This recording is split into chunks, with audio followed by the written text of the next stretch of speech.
Hey everyone, welcome to Get Sleepy, where we listen, we relax, and we get sleepy. I'm your host, Thomas, and I want to thank you for joining us. Tonight we're embarking on a slow-paced adventure, discovering the Camargue region of southern France and its beautiful, wild white horses. The story was written by Angela and will be read by Vanessa. Having enjoyed several holidays in the south of France during my childhood years, I'm really looking forward to listening to this story myself and reminiscing about time spent in this part of the world. Before we take our imaginations to this sun-soaked region, let's spend some time unwinding from the day. Remember that, as always, you can settle down in whichever way works best for you. Following along with any breathing techniques or mindfulness exercises I talk through here is completely optional. But if you do find some guidance to be helpful, then you're very welcome to join me for the next few moments as we do a bit of box breathing. Like most of these breathing exercises, box breathing encourages your nervous system to relax and slow down. In fact, if I'm ever feeling anxious or overwhelmed, this is a technique I try to employ, not just at night, but during more challenging moments of the day too. You can visualize it like a square or box, with 4 equal sides representing each part of the breathing pattern. Breathing in for 4 seconds, holding for 4 seconds, exhaling for 4, and holding again for 4, and then repeating the whole thing. So, feel free to join me now. Breathing in for 1, 2, 3, 4, hold 2, 3, 4. Breathing out 2, 3, 4, and hold 2, 3, 4. Breathe in 2, 3, 4, hold 2, 3, 4. Release 2, 3, 4, and hold 2, 3, 4. One more time together. Breathe in, hold, exhale, and hold. Notice how you feel now that you've consciously controlled the pace of your breathing. Can you sense your body slowing down and relaxing? Perhaps your mind too. You're welcome to continue that box breathing pattern on your own accord, or feel free to let the breath fall back into its natural rhythm. You can always come back to this technique if you need to. For now, I'll make way so you can enjoy listening to Vanessa's soothing voice as she transports us to a beautiful beach with soft golden sands overlooking the Mediterranean Sea. This is where our story begins.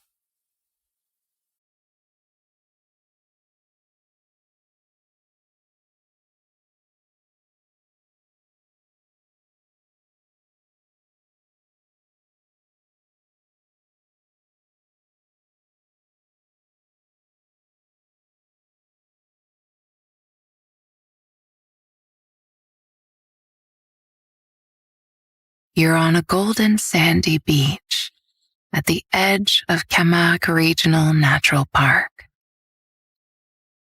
The vast nature park lies near Arles, between the larger cities of Marseille and Montpellier in southern France.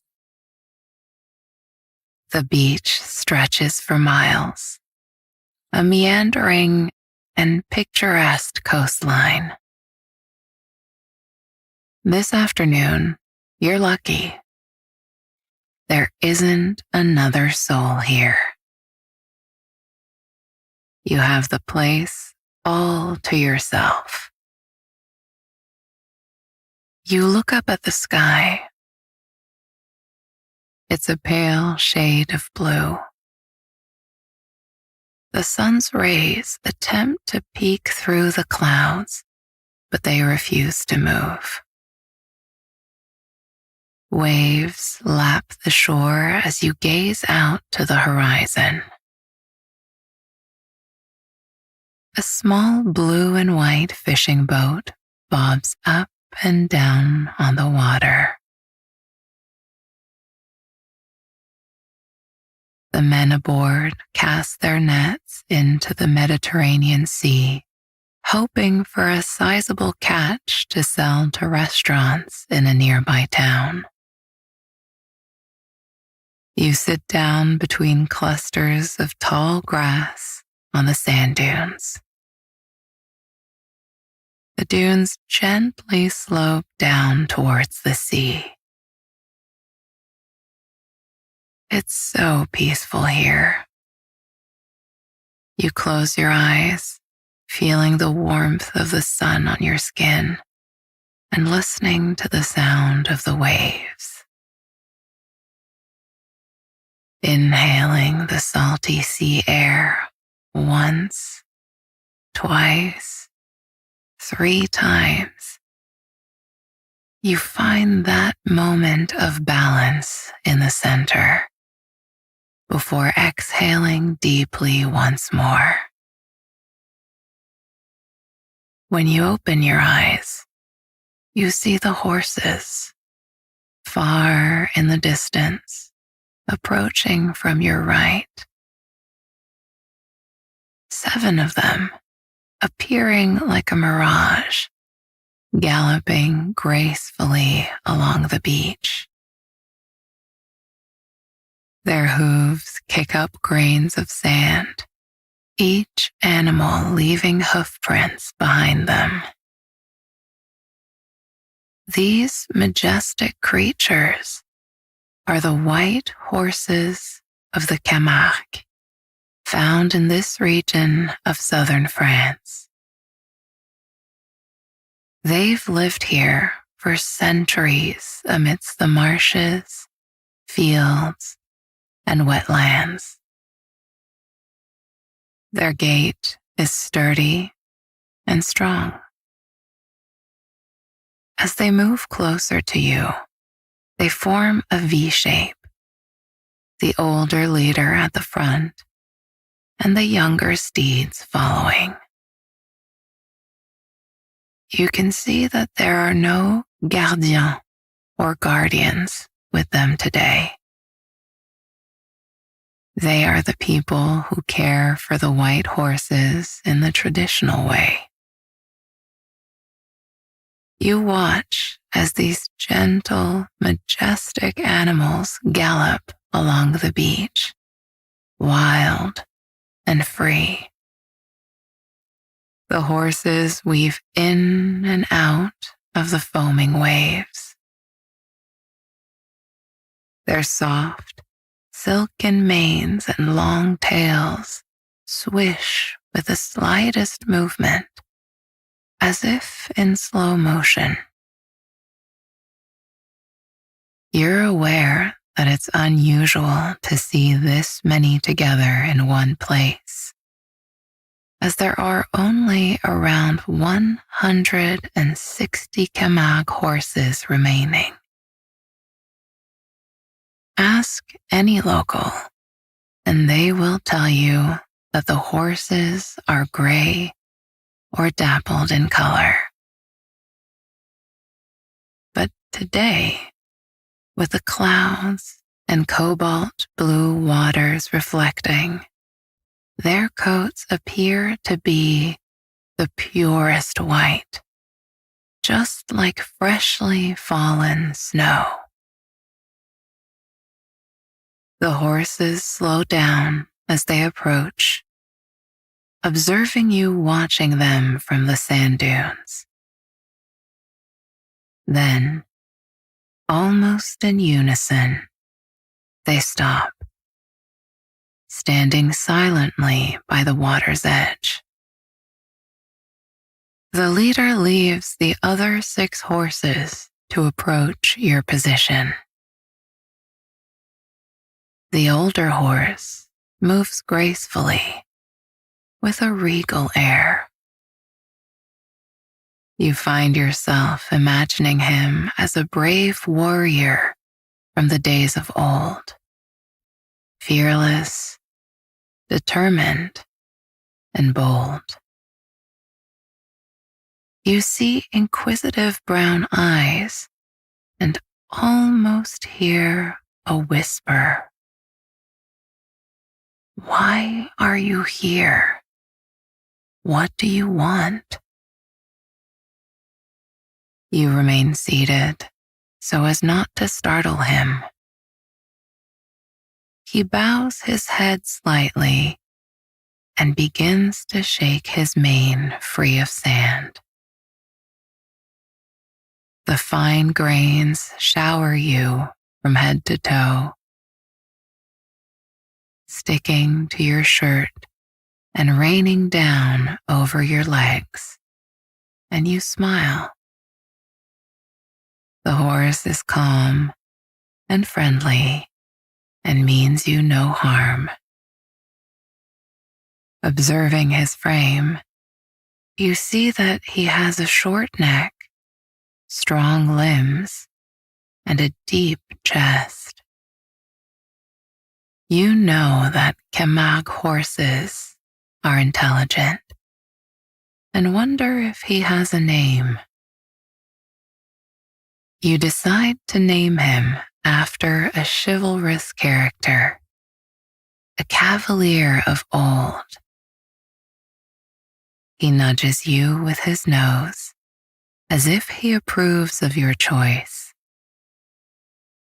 Then he closes his eyes, totally relaxed in your presence, and dips his head, allowing you to talk to him.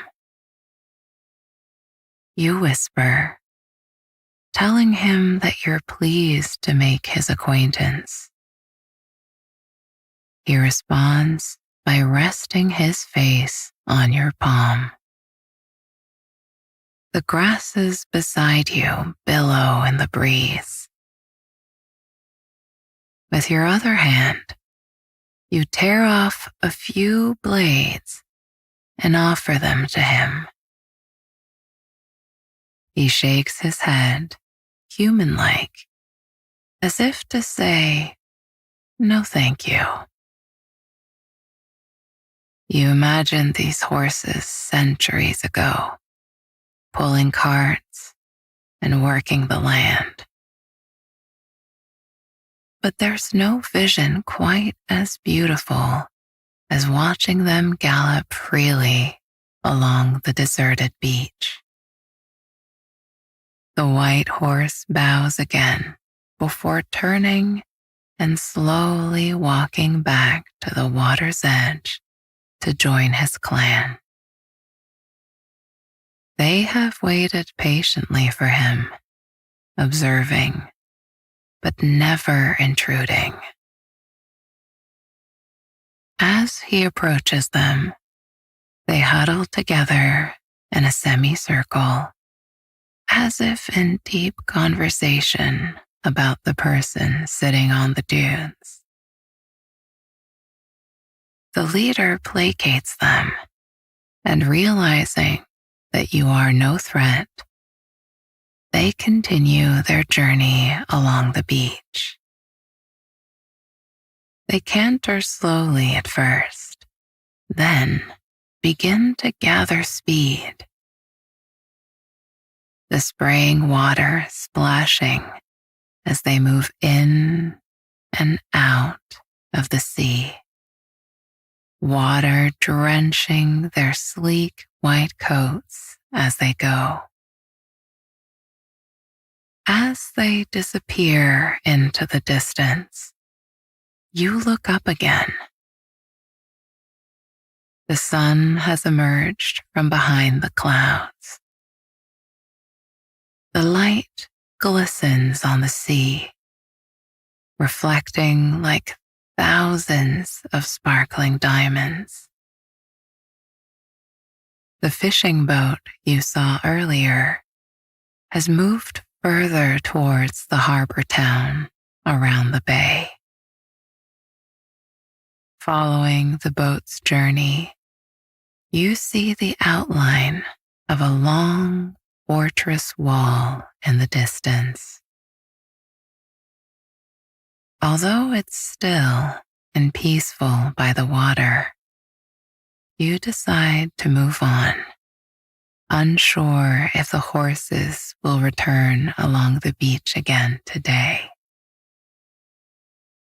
Slipping off your shoes, you shuffle barefoot towards the water's edge, the soles of your feet relishing the pleasing texture of the powdery sand. Stepping forward, you allow the cool liquid to wash over your toes. The wave sounds are meditative and relaxing. Shallow waters foam around your feet, leaving the sand dark and damp as the waves ebb and flow. You follow the route of the white horses to the left along the beach. A warm breeze caresses your face and arms as you walk with your feet immersed in the sea. A little further on, a wooden boardwalk appears between the sand dunes. You decide to leave the water behind to see where it leads. As you step onto the pathway, you bend down to brush the sand grains from your feet before slipping on your shoes to continue your journey. The boardwalk is flanked by tiny purple and yellow wildflowers. Butterflies perch on their petals silently before fluttering their wings and departing to other flowers nearby. The wooden pathway leads to a huge body of water, wetlands encircled by clusters of reeds. Your guidebook tells you that this area is home to over 400 bird species, including herons, the glossy ibis, and white-tailed eagles. The boardwalk winds between wetlands and marshes, giving you an opportunity to view a variety of plant species. You recognize Mediterranean sea lavender. Stooping to look at the flowers, you remember that salt crystals are secreted under the leaves. Gently touching the red stems, you notice that the leaves are shaped like spoons. The purple flower doesn't smell of lavender at all. Instead, it has a delicate perfume, slightly sweet with herbal undertones. It's a pleasant scent, and you stop to breathe it in for a moment, closing your eyes. Standing up, you continue along the boardwalk until you catch sight of a feathery flock of pink in the water up ahead. Hundreds of flamingos stand in the lake, some balanced on one leg, others on two. Some appear to be sleeping, their flexible necks bent into an S shape as they tuck their heads comfortably into their backs. You notice one flamingo stretching its wings as if poised to take flight. It quickly appears to change its mind, instead adopting the one-legged pose of many of its peers. As you watch these magnificent birds, you notice that they are actually several shades of pink. A mix of fuchsia, bubblegum pink, and coral. They look a bit like a cross between a swan and an emu, but brighter in color and more elegant than the latter. As you watch them in the lake, you notice that clouds have again gathered above, and the sun is hidden once more. You continue to walk, leaving the flamingos behind, until you reach an information sign with illustrations. It reads that since medieval times, this region of France has been famous for producing Camargue red rice. The unusual rice color comes from the pink salt flats in the park. The water changes color thanks to a microscopic algae that lives there. And the shade alters depending on the time of year and the time of day that you visit. The sign also informs you that the natural park is home to the largest salon or salt marshes in the Mediterranean region. The area produces thousands of tons of French sea salt each year. As beautiful as the pink flats sound to visit, they are quite far away. A guided tour is preferred to access them, so you decide to leave them for another day. Along the path, fields open up at either side of you. The wetlands transform into rugged meadows surrounded by weathered wooden fences. These fields are home to a few Camargue black bulls. They have oddly shaped horns, and some say they can live to up to 40 years of age. The bulls plod slowly, barely paying you any attention. They're solely focused on the grasses and plants they stop to eat. In the distance to your left, the honey-colored stone wall you saw from the beach comes into view.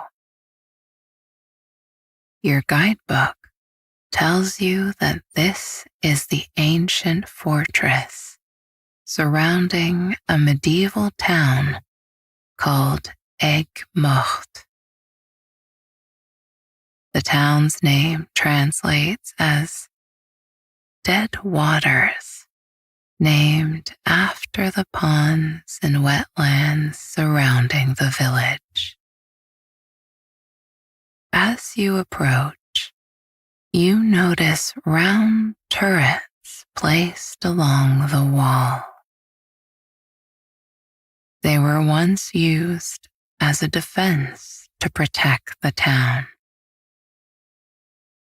From your viewpoint, the fortress is grand and well preserved, with not a single brick out of place. A long, paved road leads to the main gate, flanked by 2 turrets with tiny windows.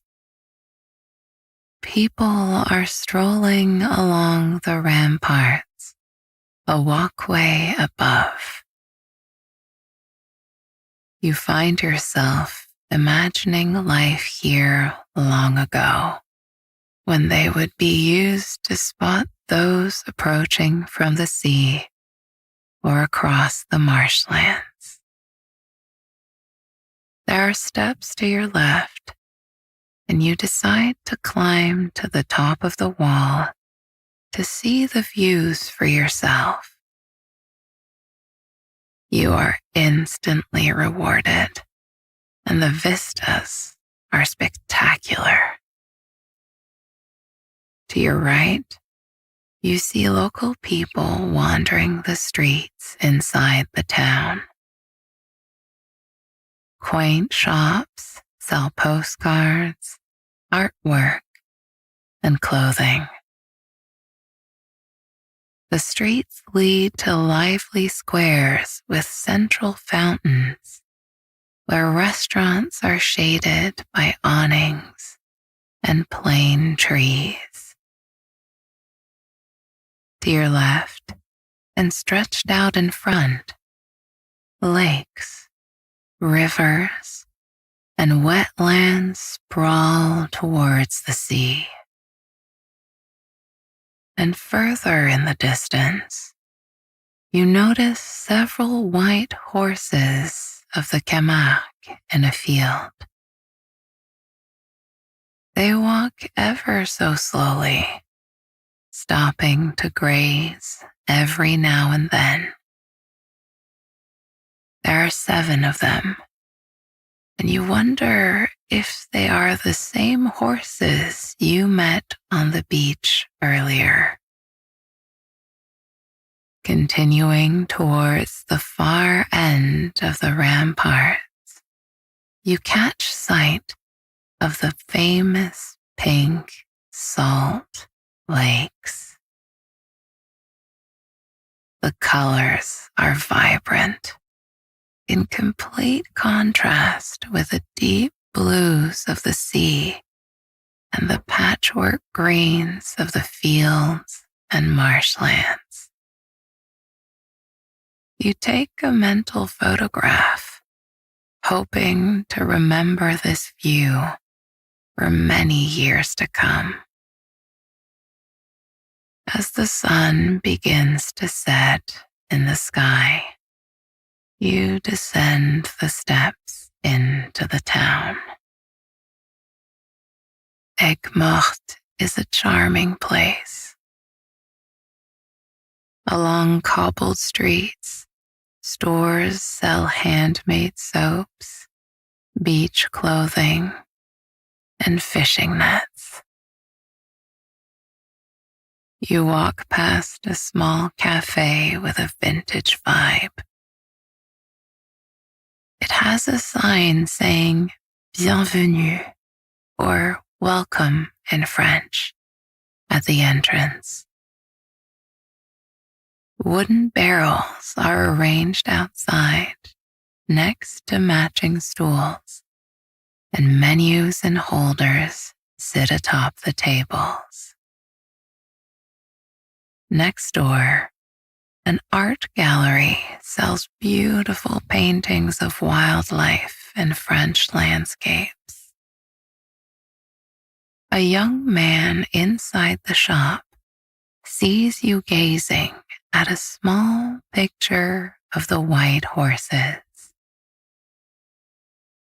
He leans on the open door, smiling as he tells you proudly that his grandfather is a gardien, a guardian of the horses. He says that many horses live on his family's ranch nearby, and they are used to herd the black bulls. When you tell him that you saw several alone on the beach, the man throws back his head and laughs. He explains that the horses are semi-wild, frequently going off on their own adventures. The Camargue horses are also known as horses of the sea. Their hooves are specially adapted for the wetlands and marshes, and they love the water. The horses and his grandfather have an unspoken bond, he says. He understands that they need the freedom to roam, but they always return to the ranch following their seaside expeditions.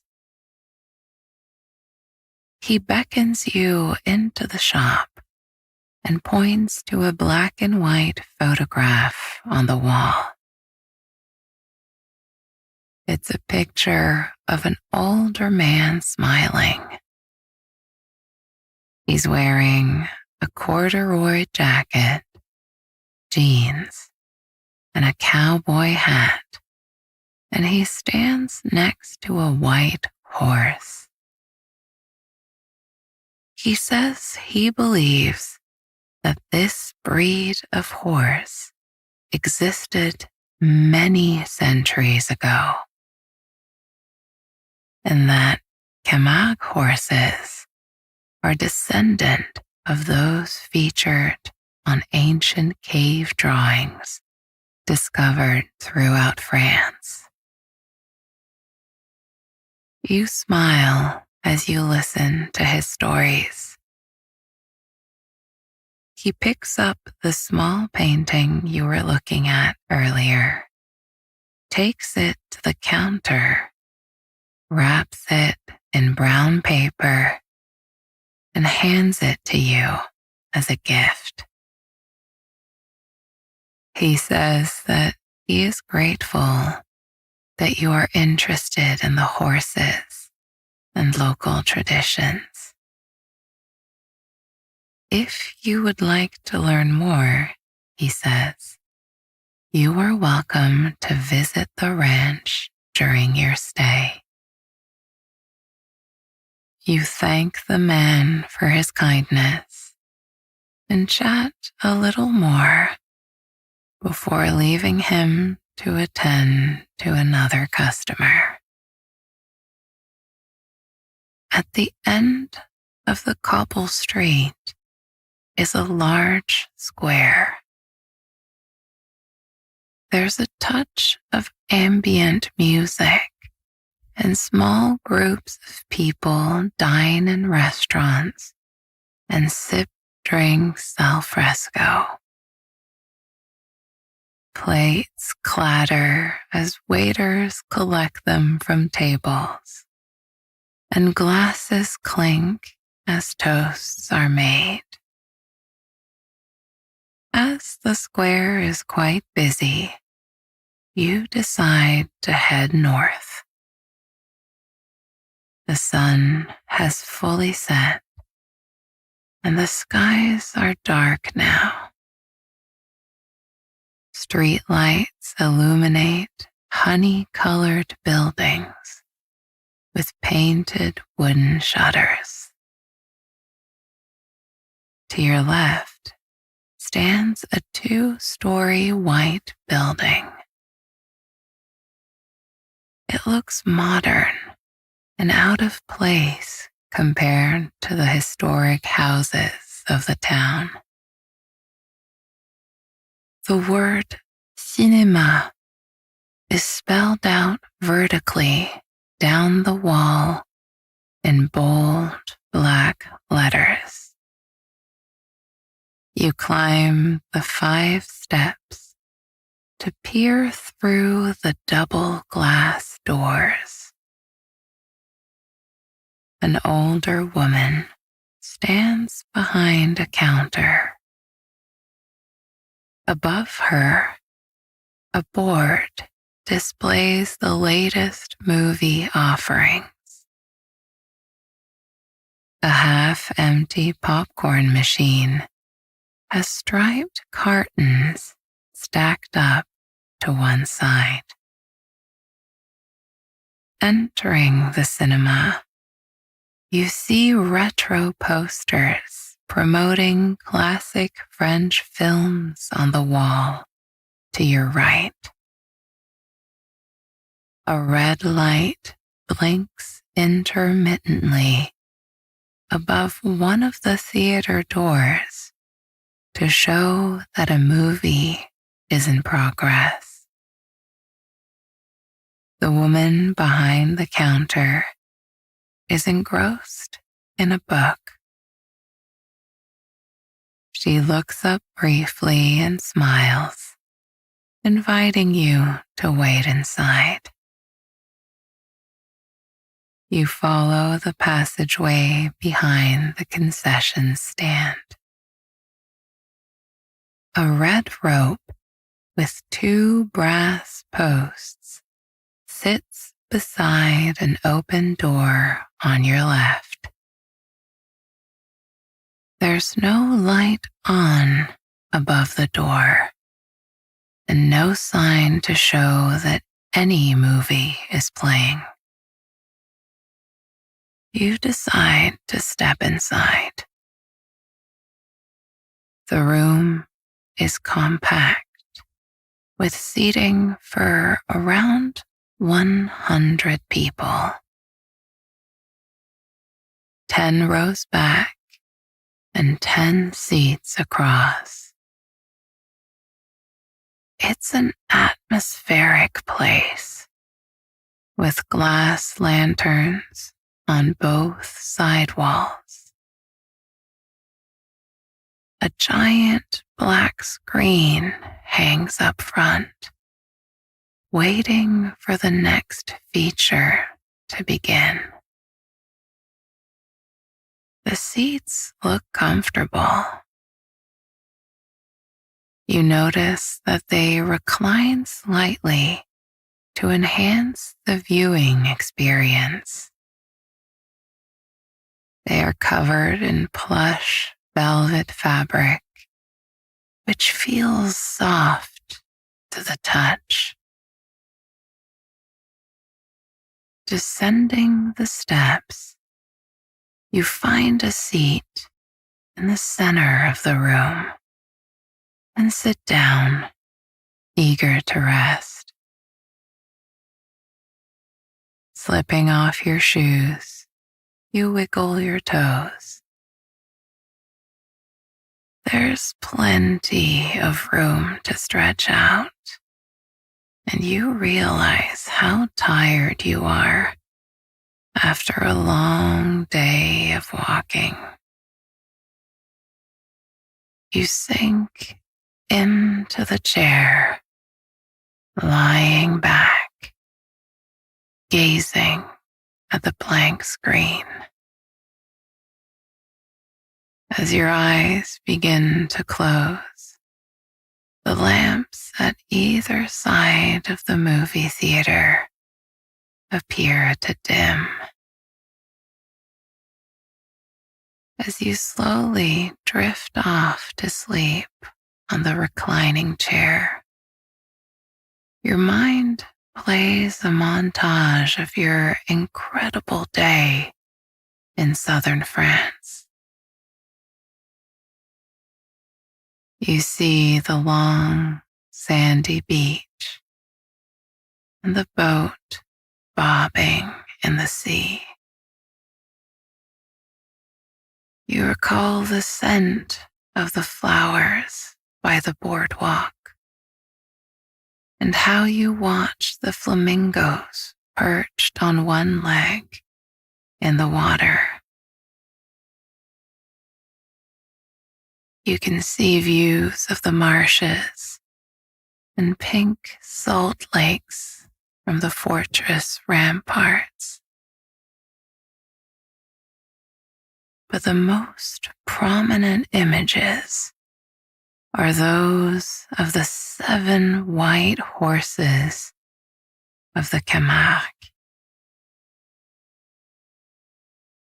one of the world's oldest horse breeds, out on their joyful seaside adventure.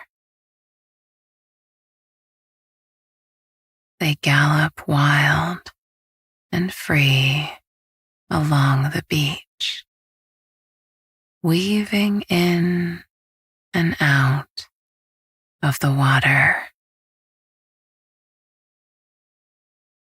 You smile, remembering them and their friendly leader who came to say hello. With your painting tucked safely on your lap, you vow to visit the ranch and beach tomorrow to catch another glimpse of them. And with that happy thought in your mind, you slowly drift off into a relaxing, dreamy sleep.